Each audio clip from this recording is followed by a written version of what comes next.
বিশ্বাস এমন একটা জিনিস যা একবার ভেঙে গেলে তার জোড়া লাগালেও দাগ রয়ে যায়, কাঁচের গ্লাসের মতো, যা আর আগের মতো কখনো স্বচ্ছ হয় না।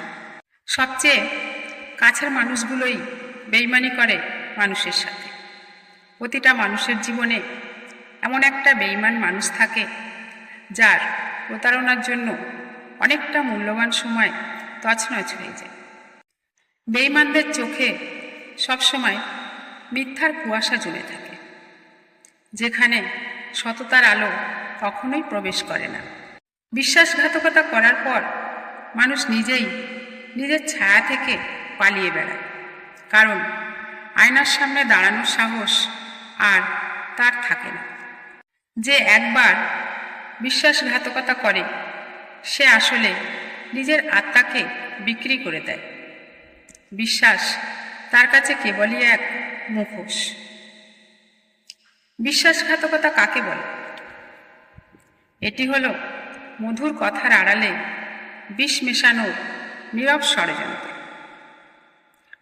বেঈমানরা সবসময় আঘাত করে পিছন থেকে, কারণ তাদের সামনে দাঁড়ানোর সাহস নেই। বেঈমান মানুষদের বিশ্বাসঘাতকতা হলো মধুর কথার আড়ালে লুকিয়ে থাকা এক ভয়ানক বিষ, যা ধীরে ধীরে সম্পর্কের শিরায় শিরায় প্রবাহিত হয়। যে স্বার্থপর মানুষ শুধু নিজের সুবিধার জন্য অন্যের সততাকে নিলামে তুলতে পারে, সম্পর্কের মূল্য তার কাছে শূন্য। বিশ্বাসঘাতকরা জীবনে একটি শিক্ষাই দিয়ে যায় যে সবাইকে বিশ্বাস করা উচিত নয়। বেঈমানদের প্রতিশ্রুতি কেবল শব্দের খেলা, যে কোনো মূল্য নেই। যার হৃদয়ে সত্যের স্থান নেই সে সবসময়ই বিশ্বাসঘাতকতার পথ বেছে নেয়। বিশ্বাসঘাতকতা করা মানুষেরা নিজের কাছেই সারাজন অপরাধী হয়ে থাকে। বেঈমানদের মুখোশের আড়ালে লুকিয়ে থাকে শুধুই স্বার্থপরতা আর ভণ্ডামি। প্রত্যেক বিশ্বাসঘাতক একদিন নিজের কর্মফলের হিসাব দিতে বাধ্য হবে।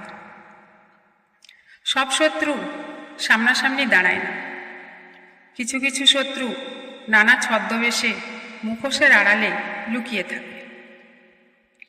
যে কারো পিছনে বদনাম করে সে কখনোই প্রকৃত মানুষ নয়, শুধু সুযোগের অপেক্ষায় থাকে অপরের সর্বনাশের চক্রান্ত করার জন্য।